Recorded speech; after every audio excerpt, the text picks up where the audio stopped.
পদত্যাগ করতে যাচ্ছেন ইরানের প্রেসিডেন্ট মাসুদ পেজেশকিয়ান। এক প্রতিবেদনে এই তথ্য প্রকাশ করেছে যুক্তরাজ্য ভিত্তিক সংবাদ মাধ্যম ইরান ইন্টারন্যাশনাল। সংবাদ মাধ্যমটির দাবি, রোববার পদত্যাগের অনুমতি চেয়ে দেশটির সর্বোচ্চ নেতা মোস্তফা খামেনির কার্যালয়ে চিঠিও দিয়েছেন পেজেশকিয়ান। তবে এই তথ্য অস্বীকার করেছে তেহরান। প্রতিবেদনে বলা হয়, চিঠিতে পেজেশকিয়ান জানিয়েছেন, দেশের গুরুত্বপূর্ণ সিদ্ধান্ত থেকে প্রেসিডেন্ট এবং সরকারকে বাইরে রাখা হচ্ছে।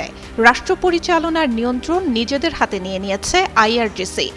রাঁধুনি মেজবানি মাংসে মশলা থাকলে আসল মেজবানি রান্না কোনো ব্যাপারই না। এমন পরিস্থিতিতে সরকারের কার্যক্রম পরিচালনা করা এবং নিজের আইনগত দায়িত্ব পালন করা তার পক্ষে সম্ভব নয়। তবে সংবাদ মাধ্যমটির এমন দাবি পুরোপুরি অস্বীকার করেছে তেহরান। দেশটি বলছে, এমন খবর একটি মিডিয়া গেম মাত্র। ঐক্য ও সংহতির পথ থেকে তারা কখনোই পিছিয়ে আসবে না। বেশ কয়েক মাস ধরেই ইরানের সরকার ও দেশটির বিপ্লবী গার্ড কোর আইআরজিসির মধ্যে বিভেদ চলছে বলে নানা খবর প্রচার করে আসছে পশ্চিমা গণমাধ্যমগুলো। আইআরজিসি প্রেসিডেন্টের অনেক ক্ষমতাই কেড়ে নিচ্ছে এবং ধীরে ধীরে দেশের অনেক গুরুত্বপূর্ণ বিষয়ের নিয়ন্ত্রণ নিজেদের হাতে নিয়ে নিচ্ছে বলে জানিয়েছিল ইরান ইন্টারন্যাশনাল।